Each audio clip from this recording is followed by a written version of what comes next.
Landlord, ni nini? Siko kwa nyumba, nimekuambia nimetoka. Si ukuje basi ukonfirm kama niko hapa. Siko kwa nyumba, na hii nyumba yako hata inanyesha. We kuja, kwani nakuogopa? We kuja, siko kwa nyumba, siko. Rent ya miezi 6 ni kitu natishia watu wengine hawajalipa miezi kama 8 hivi. Hata hii mwaka last year si nilikulipa rent. Siko.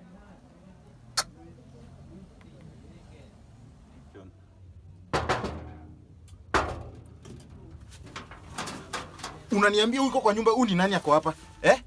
Unafikiria uko na kifungu peke yako ya hii mlango, si ndio? Utanipatia pesa yangu wewe. Landlord, najua ni maneno tu uko nayo mingi. Hatutasumbuana. Kuja kaa chini tumalize hii maneno. Pesa unanipatia. Nani amekulipa kwa hii plot? Nani amekulipa? Hata at least mimi last year niliweka kitu. Unajua mnanisumbua. Kaa chini. Landlord, kaa chini tu. Mbona nikae chini?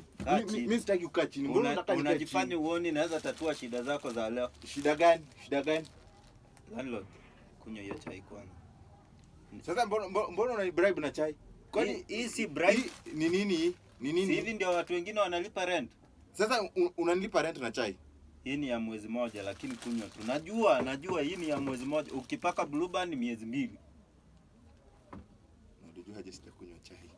Wewe kunywa landlord. Mimi nakujua. Hizi shida za Kibera sisi tunazijua. Hii Blue Band ni soft.